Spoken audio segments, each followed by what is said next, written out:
Lembra da Ellen? Olha, eu vou te contar a história, eu vou te trazer novidades desse caso. Você vai ver como que passa na cabeça de um criminoso. Preste atenção. Nós temos novidades, a polícia conseguiu esclarecer essa história, tá? A Ellen, ela mora com a filha, tem 2 filhos e mora com a filha naquela casa. A Ellen tem alguns imóveis que ela aluga. Lembra do recado? Paga nós, safado. Vamos lá por partes. Ellen aluga diversos imóveis e ela mora num sobrado, mora na parte de baixo desse sobrado com a filha, aluga também a parte de cima. Ellen é encontrada morta, foi assassinada, amordaçada, na sala da casa. E aí a polícia começa a investigar, descobre na geladeira esse recado: paga nós, safado. Tá. A polícia quer entender o que aconteceu, por que deixaram esse recado na casa da vítima. A polícia começa a investigar e descobre o vizinho que é inquilino desta mulher que mora em cima. Este vizinho é o Richard. Richard cai como uma luva para a polícia. Peraí, Richard é o vizinho. O vizinho pode contar mais para a gente sobre esse tal recado, sobre a rotina da vítima. A nossa equipe conseguiu encontrar o Richard, que é a principal linha para a polícia chegar a uma solução desse caso. Richard pode ter detalhes de como era a convivência, quem eram as pessoas que frequentavam a casa desta mulher. Coloca um trechinho da entrevista que o Richard, peça fundamental na investigação, né, deu pra gente. Coloca lá a entrevista dele, deixa eu ver. Sim, a gente não ouviu nada. Nem um grito, nem nada. Nada. Ela com a filha dela discutia muito. Isso era frequente, todo dia. Cedinho, já começava cedo a discussão. Discussão por causa de quê, você acha? Por causa de tudo. Acordava, brigava. Por causa de dinheiro, às vezes discutia por causa de dinheiro. Por causa que ela não queria trabalhar, não queria limpar a casa. Discutia. Todo dia. A Zanqueta ficou de frente com o Richard. Ela falou, pô, tá aqui o cara.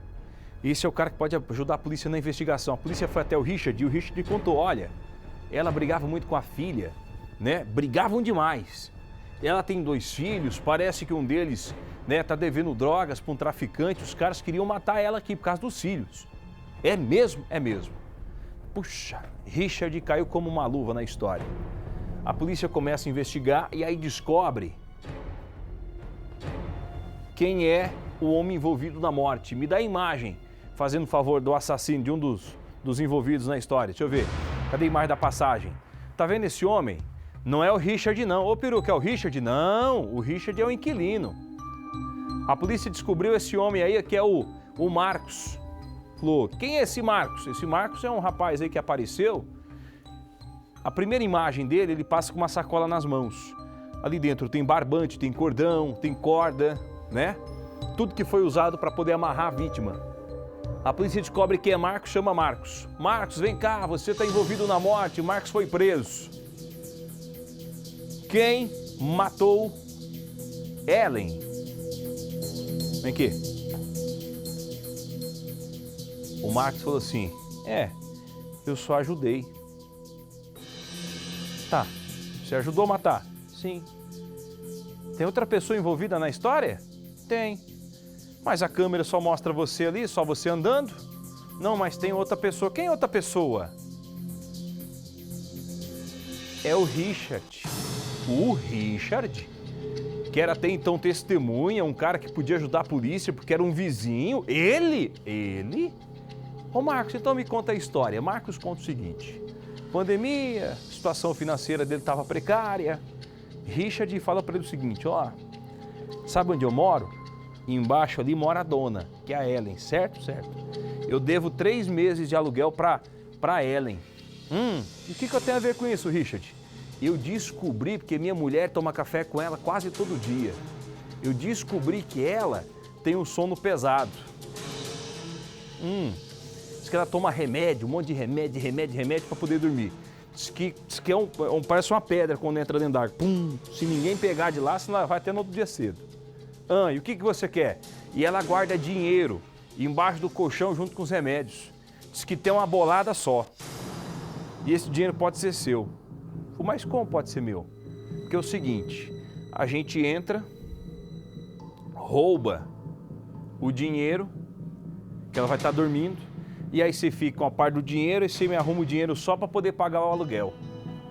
Ah, tudo bem. Eu topo, é só entrar e roubar? É. Aí ela vai estar dormindo, tá tudo certo. Vamos lá, vamos. E se ela acordar, Richard? Não, não vai acordar não, diz que ela dorme igual urso. Não, Richard, mas e se ela acordar? Se ela acordar, a gente mata ela. Então vamos lá. Os dois entraram na casa para roubar o dinheiro que esta mulher tinha embaixo do colchão. E aí, a hora que o Richard entra, ela acorda. Ela fala, Richard, o que você está fazendo na minha casa? Você e um outro homem. Ele chega, junta ela pelo pescoço, o amigo corre com um lençol, enrola o lençol no pescoço dela, matam esta mulher asfixiada e depois saem tranquilos. Olha a cabeça do Richard. Ela morreu, eu não tenho mais dívida. Você pega o dinheiro para você, porque eu queria dinheiro só para poder pagar se tem uma pensão, o aluguel que eu devo para ela. Tá. E aí, como é que a gente vai fazer quando descobrirem o corpo? Não, deixa comigo. Eu sabia que a Ellen ia ser vítima dos filhos. Eu falei, esses meninos não prestam, estão devendo para traficantes. Ele começou com esse boato para jogar a culpa nas costas dos filhos, para ele ficar livre dessa história. Só que colou a peruca. Deu certo? Não. Veja. A nossa equipe bate na casa do assassino. Ele atende e ainda dá explicações. Ela saiu gritando, pedindo ajuda, socorro. O recado deixado na porta da geladeira. O objetivo? Despistar a investigação. Quem matou Ellen Cristina não veio cobrar dívida alguma. Era o assassino que devia pelo menos o valor de 3 meses de aluguel.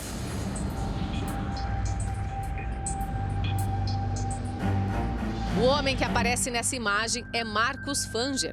Ele é amigo e comparsa de Richard dos Santos Prokopenko, de 25 anos, o inquilino da vítima. Os dois estão presos. Repare que na primeira imagem ele carrega uma sacola.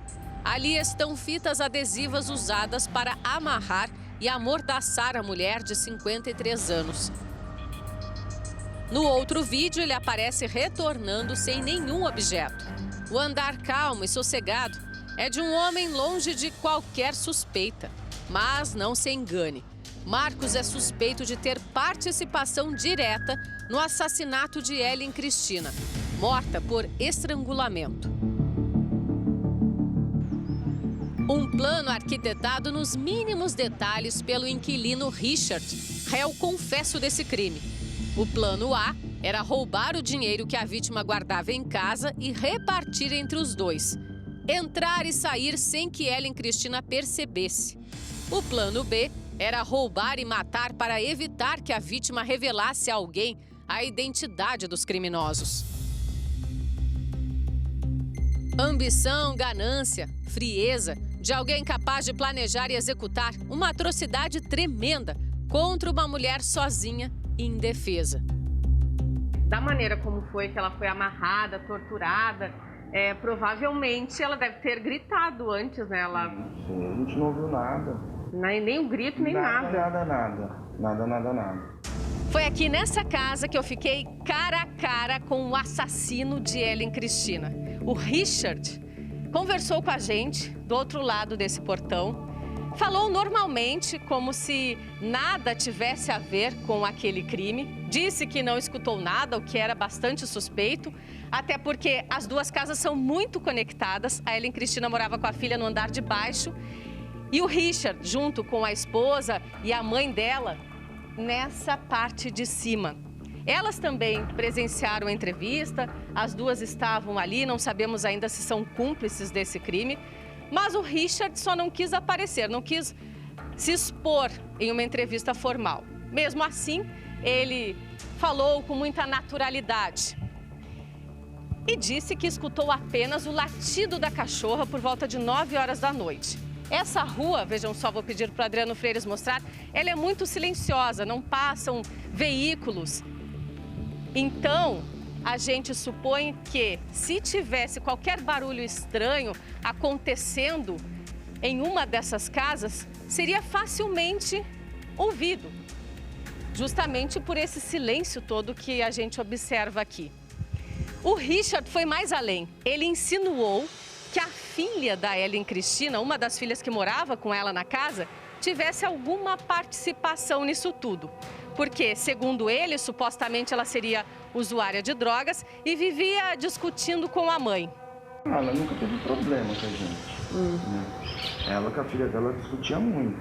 Isso era frequente, todo dia. Cedinho, já começava cedo a discussão. Discussão por causa de quê, você acha? Por causa de tudo. Acordava, brigava, por causa de dinheiro, às vezes discutia por causa de dinheiro, por causa que ela não queria trabalhar, não queria limpar a casa. Discutia. Todo dia, todo dia. Na própria cena do crime, já houve uma intenção de incriminar alguém da família da Ellen Cristina. No momento em que ele deixa na geladeira um recado, paga nós safado, direcionado no masculino, fazendo recair a suspeita sobre quem? Sobre os filhos da Ellen Cristina, como o Orivaldo, que está aqui com a gente. E ele faz questão de deixar claro que ninguém da família tinha absolutamente nada a ver com isso, nenhuma dívida. Pelo contrário, o assassino era quem devia dinheiro para a Ellen Cristina. E não devia pouco, não é? Sim, ele devia bastante, devia 3 aluguéis, cerca de 3 mil pra gente, né? Então, eu não sei qual que foi a cabeça dele, ele fez isso daí, matou minha mãe, entrou lá atrás de dinheiro também, porque sabia que a minha mãe guardava dinheiro lá dentro e já fez toda essa cena para poder incriminar a gente, sendo que a gente não tinha nada a ver com essa história, a gente não tinha nada a ver com o que tinha acontecido, com essa barbaridade. Jamais a gente ia fazer isso com a nossa mãe. Nunca, jamais. E a sua irmã também não tinha nada a ver com isso. Mesmo que ela discutisse com a sua mãe, eventualmente, eram briguinhas de família, né? Não era nada como ele tinha nos dito, por exemplo. Sim, você vê que o recado da geladeira foi no masculino para poder incriminar os filhos. E ele quis falar da filha, então ele estava jogando a conversa para todos os lados. Foi ele quem entregou esse circuito à polícia. E através dessas imagens captadas por essa câmera de segurança, a poucos metros da casa de Ellen Cristina, foi possível desvendar o plano e chegar aos verdadeiros autores. Aqui na lateral da casa, nós conseguimos ter uma visão melhor da proximidade das duas casas. Quão perto os inquilinos moravam da Ellen Cristina. Ó, essa parte ali da frente era a casa deles, ou seja, no andar de cima. Ali embaixo morava a Ellen Cristina com a filha dela. Nós estamos então chegando nessa área que ainda está isolada, a casa continua trancada. Como o Orivaldo mesmo disse, eles sabiam da rotina, detalhes da rotina dessa senhora de 53 anos. Sabiam que ela tomava remédio para dormir durante a tarde, que ela estaria dormindo no momento em que eles invadiram a casa. E eles também não tiveram muitas dificuldades em fazer isso, porque ela tinha o hábito de deixar as duas portas aqui na lateral abertas durante o dia. A filha saía para trabalhar e nada acontecia aqui, sempre foi muito tranquilo, um local bastante conhecido já da família, nunca aconteceu nada de diferente. Só que à noite ela trancava as portas e eles agiram justamente naquele espaço de tempo. O objetivo dele e do comparsa era roubá-la, porque ele sabia que a Ellen Cristina guardava dinheiro no quarto e ela tinha uma quantia guardada, um pouco mais de R$1.000. Mas eles não levaram porque não encontraram esse dinheiro, ele falou isso. Sim, eles não levaram porque não encontraram dinheiro, eles vieram para roubar. Mas eu acho muito estranho que eles só vieram para roubar, porque nas imagens mostra o cúmplice dele descendo com uma sacolinha na mão. Então naquela sacolinha já teria alguma coisa, já teria fita crepe que a minha mãe foi amarrada e já teria alguma coisa lá, porque eu acho que eles já estavam com essa intenção, né, de matá-la, né? Uma pobre senhora indefesa de 53 anos. O lugar, até então cheio de boas memórias da infância, de repente ficou marcado por um motivo infeliz. por um crime bárbaro e cruel. Eu não quero acreditar nisso daí. Não quero acreditar. Minha mãe cuidava tão bem da gente. A gente cresceu aqui, nascemos aqui. Eu e meus irmãos deram de tudo pra gente, cara. Criaram a gente muito bem para 2 animais desse vir e fazer uma monstruosidade dessa com ela. Assim que os moradores desse bairro aqui de Mogi Guaçu descobriram os verdadeiros autores desse crime, que eram o inquilino e o amigo dele, eles ficaram revoltados. Vieram pessoalmente até a casa onde o inquilino morava com a família e fizeram o quê? Arrancaram todos os móveis, pertences que haviam lá dentro e jogaram do outro lado da rua. O Adriano Freires está mostrando aqui, olha só, muitos móveis, pedaços de madeira, gavetas, estandes, o que era um armário, o que era um guarda-roupa, mantimentos que estavam na geladeira. Tudo ficou aqui, objetos pessoais. A gente vê do outro lado também muitos restos de comida. Tudo que eles tinham, esses populares, tiraram lá de dentro para expressar toda a raiva. A gente percebe, ó, pelo espelho quebrado. Agora, quem ficou mesmo destruído foi a família de Ellen Cristina. Eles sim ficaram despedaçados com a barbaridade desse crime. De qualquer forma, a polícia trabalhou rápido. A polícia trabalhou muito bem. Os investigadores estão de parabéns, os policiais. A gente só tem a agradecer, foram uns anjos na nossa vida. Olha, parabéns, a polícia está de parabéns, viu? Só de saber que agora eles vão pagar, já dá uma sensação de justiça, né? Porque se fosse outro país, os dois estavam perpétua ou morte, né?